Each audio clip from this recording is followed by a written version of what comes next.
नमस्कार दोस्तों, welcome to my YouTube channel. My name is Saurabh Kulshreshtha. I am chartered accountant. मैं आज एक बहुत इंपॉर्टेंट टॉपिक के साथ आपके पास आया हूँ। GST council meeting.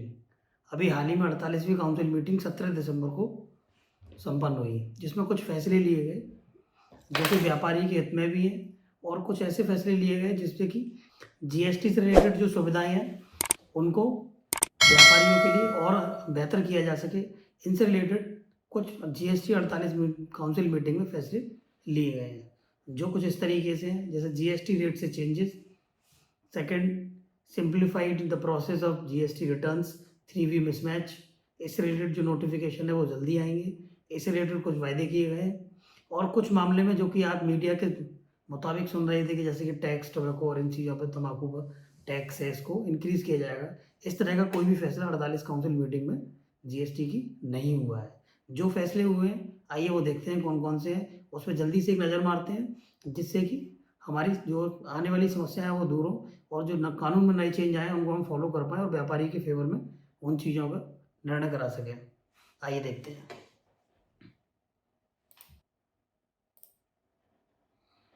जैसा कि 3 पार्ट में बताया गया, changes of rates, measure of facilitation trade 13 proposals and measures of streaming compliance of GST 6 proposals. सबसे पहले बात करते हैं जीएसटी रेट चेंज की। 2-3 चीज़ों पर चेंज हुए हैं, जैसे कि दाल की भूसी है, इन चीज़ों पर जो टैक्स रेट है उसको चेंज किया गया सरकार की तरफ से।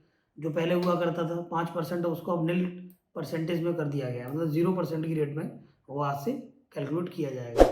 एथाइल, एल्कोहल, बायोफ्यूल, इनको 18% से हटा के 5% की रेट पर कर दिया गया है। जो भी रिफाइनरी और मोटर स्पिरिट के साथ एथाइल एल्कोहल को अगर दिया जाता है तो उस केस में जो जीएसटी का रेट 18% था वो 5% कर दिया गया है। एक नया अमेंडमेंट आया है इसमें जो कि काफ़ी इंपॉर्टेंट है। कोई रजिस्टर्ड पर्सन है, अगर वो किसी रेजिडेंशियल बिल्डिंग में रहता है किराए पर, तो वो केवल अपने पर्पज़ के लिए किराए पर वहाँ रहेगा, तो उस पर किसी भी तरह का कोई भी जीएसटी चार्ज नहीं किया जाएगा। अगर वही रजिस्टर्ड पर्सन बिजनेस के पर्पज़ से अगर उसे यूज़ करेगा तो उस केस में जीएसटी की रेट जो रेंट के केस में है वो अप्लाई होगी। तो केवल अगर वो पर्सनल यूज़ में लेगा उस केस में जीएसटी की रेट कोई भी एप्लीकेबल नहीं होगी। इसका मतलब no GST charge on residents by registered person. Second, कुछ चीज़ें चेंज की गई हैं जीएसटी के प्रोसीजर में, आई सरसरी नज़र डालते हैं। सबसे पहला, decriminalisation of under GST.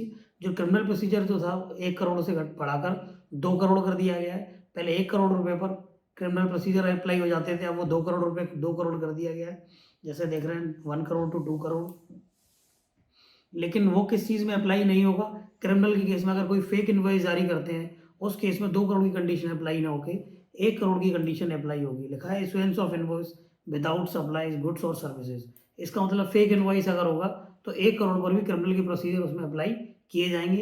Otherwise और केसेस में 2 करोड़ की लिमिट को फॉलो किया जाएगा विभाग द्वारा। कंपाउंडिंग की स्कीम को 50% 50 टू 50%, 150% से 25 टू 100% कर दिया गया है।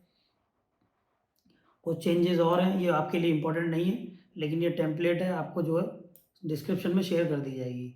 एक नया लॉ इंट्रोड्यूस हुआ है जो आज तक कभी था नहीं, रिफंड ऑफ अनरजिस्टर्ड पर्सन। अब आप पूछेंगे अनरजिस्टर्ड पर्सन मतलब, मान लीजिए अगर कोई रजिस्टर्ड पर्सन ही नहीं है तो उसको जीएसटी का रिफंड कैसे देंगे? सपोज कोई व्यक्ति है, अगर वो कॉन्ट्रैक्ट करता है एलआईसी या किसी इंश्योरेंस पॉलिसी लेता है और वो पॉलिसी कैंसिल हो जाती है, क्रेडिट नोट का टाइम पीरियड अगर एक्सपायर हो जाता है, उस केस में वो जीएसटी का रिफंड अनरजिस्टर्ड पर्सन को किया जाएगा। इसके बारे में बहुत जल्दी रूल प्रिस्क्राइब किया जाएगा और एक सेपरेट नोटिफिकेशन इसके लिए जारी किया जाएगा। अब बात करते हैं, एक मेजर चेंज आया है, change of payment to made in 180 days. इसमें काउंसिल ने रिकमेंडेशन किया है कि जो भी बायर सेलर अगर बायर को कोई भी माल सप्लाई करता है और उसका पेमेंट 180 दिन के अंदर नहीं करता है और बायर द्वारा ली गई आईटीसी को वो अगर उस बायर जो आईटीसी लेता है और 180 दिन के अंदर पेमेंट नहीं करता तो आईटीसी रिवर्सल की जाती है। पुराना कानून है, अगर जितना पेमेंट उसने कर दिया तो प्रोपोर्शनेट रेशियो में उसको वो आईटीसी जितना नहीं किया उसका वापस उसे करना पड़ेगा। ये रूल 37 में अमेंड किया गया है। इसी से रिलेटेड एक आया, ये वाला लॉ जो एप्लीकेबल होता है बायर पे एप्लीकेबल अगर बायर डिफॉल्ट करता है। सेकंड, चेंज इन 180 डेज अगर सेलर डिफॉल्ट करता है। अगर किसी व्यापारी ने माल बेचा है और बायर ने अगर उसकी आईटीसी क्लेम करी है और सेलर ने उसका पेमेंट टैक्स का जमा नहीं किया है, उस केस में रिवर्सल ऑफ आईटीसी का एक मैकेनिज्म सरकार लॉन्च करेगी, उसके लिए भी सेपरेट नोटिफिकेशन बहुत जल्दी आएगा। इस केस में सेलर जो डिफ़ॉल्ट करेगा वही अप्लाई किया जाएगा। कुछ क्लैरिफिकेशन सरकार द्वारा जारी की गई है काउंसिल के थ्रू। जैसे आजकल आप देख रहे होंगे 3V और 2A में काफ़ी मिसमैचेस आते हैं, उसमें काफ़ी ज़्यादा डिपार्टमेंट भी परेशान है, व्यापारी भी अननेसेसरी लोड लेके रह रहे हैं, कैसे काम किया जाएगा। तो 3V और 2A में 17-18 17-18 और 18-19 फाइनेंशियल ईयर 17-18 18-19 में अगर इस तरीके से मिसमैच है और व्यापारी अगर ये प्रूफ करने में साबित होता है कि 2A में जो बिल दिख रहे हैं वो उसके पास फिजिकल हैं और 2A में अगर नहीं भी आ रहे हैं तो उसको वहाँ क्रेडिट दिया जाएगा। तो 2A और 3B के बीच में किसी भी तरह का मिसमैच है, उस केस में व्यापारी को अननेसेसरी परेशान नहीं किया जाएगा। वर्ड यूज़ किया गया ट्रू सेंस। ट्रू सेंस मतलब ईमानदारी के साथ अगर 2A का प्रयोग किया गया है तो उसको वहाँ आईटीसी का क्लेम दिया जाएगा।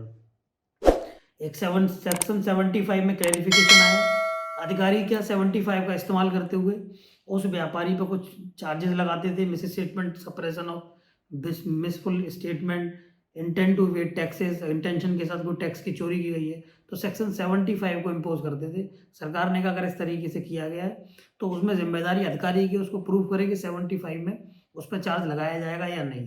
अगर वो प्रूफ नहीं कर पाएगा उस केस में उसके ऊपर 73 या 74 में रीडिटर्मिनेशन ऑफ टैक्स करने की क्लेरिफाई किया गया है काउंसिल में कि 75 में लगा के 73 या 74 जो भी लगता है उसको फॉलो किया जाए। ये अधिकारी के लिए एक खतरे की घंटी है। एक क्लैरिफिकेशन और दिया गया ई इनवॉइसिंग का। ई इनवॉइसिंग के केस में काफ़ी सरकार को परेशानी आ रही थी, किस व्यापारी को इनवॉइस जारी करना है नहीं करना है। एक इंस्टेंसेस आपको समझाते हैं कि फाइनेंशियल ईयर 22 में अगर किसी व्यापारी का एग्रीगेट टर्नओवर 10 करोड़ है तो वो ई इनवॉइस कब जारी करेगा। E invoicing applicable from financial year itself और विद इफेक्ट फ्रॉम 1 अप्रैल 2023। तो ये एग्जाम्पल है, उसके थ्रू हम कर सकते हैं 1 अप्रैल 2023 22-23 इनवॉइसिंग जारी कर सकते हैं। कुछ प्रपोजल जो है measures of streamline compliance GST 6 proposal जो दिए गए, जिससे रजिस्ट्रेशन के मैकेनिज्म को और मजबूत बनाने के लिए कुछ चीज़ें सरकार चेंज कर रही है, जिसमें कि अभी पायलट प्रोजेक्ट के तौर पर गुजरात में ये चीज़ें लागू की गई है। चाहती है गवर्नमेंट के पूरे देश में इस तरीके से अप्लाई किया जाए इस लॉ को, आधार ऑथेंटिकेशन जो है उसको मजबूत और किया जाए ताकि जो फ्रॉड है वो कम हो।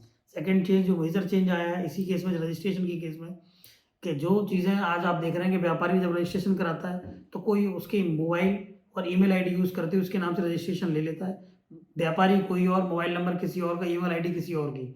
तो गवर्नमेंट ने इसके लिए एक कदम उठाने जा रही है जिसको बोलते हैं pan link GST registration. It means CBDT मतलब इनकम टैक्स डिपार्टमेंट के पास उस व्यापारी का उस पैन कार्ड के साथ जो मेल आईडी लगी हुई है, पैन कार्ड लगा हुआ है, उसी पर ओटीपी आएंगे, उसी बेस के हिसाब से रजिस्ट्रेशन होगा। कोई व्यापारी कोई अदर पर्सन उसमें अपना मोबाइल नंबर इंसर्ट नहीं कर सकता है। तो एक तरीके से व्यापारी के साथ जो फ्रॉड होते थे, कोई मोबाइल नंबर किसी और का, वो अब नहीं हो पाएंगे। आने वाले टाइम में बहुत जल्दी इसके लिए आपको बहुत जल्दी प्रपोजल्स में काम आपको देखने को मिलेंगे और सरकार इस पर काम भी कर रही है। कुछ सरकार ने रिस्ट्रिक्शन इम्पोज किए हैं प्रपोजल में, GSTR 1, 3B, 9, 9C after 3 years from the due date आप उन्हें फाइल नहीं कर सकते हैं। तो इसके लिए इस पर बात चल रही है और इसका सेपरेट नोटिफिकेशन सरकार बहुत जल्द जारी करेगी। तो कुछ चीज़ों आपने बिंदुओं को समझा जो मैंने आपको बताया, जैसे इफेक्टिव मेजर रजिस्ट्रेशन और 3B 2A के मिसमैचेस जो काफ़ी ज़्यादा दिक्कत में है, वो पैन लिंक आधार बेस्ड रजिस्ट्रेशन, आधार ऑथेंटिकेशन और 3B 9C आफ्टर 3 ईयर्स कुछ प्रपोजल्स हैं। और जो दाल की भूसी और इन पर जो टैक्स रेट बायोडीजल इन पर टैक्स रेट को जो रिड्यूस किया गया है, कुछ प्रोसेस हैं जैसे डिक्रिमिनलाइजेशन, क्रिमिनल के प्रोसीजर को 2 करोड़ रुपये कर दिया गया है एक्सेप्ट फेक इनवॉइसेस। इनको ध्यान में रखते 48 काउंसिल मीटिंग में इस तरह के फैसले लिए गए जो व्यापारी के काफ़ी हित में है। आशा करता हूँ वीडियो अच्छा लगा होगा। लाइक करें, शेयर करें और सब्सक्राइब करना ना भूलें। धन्यवाद।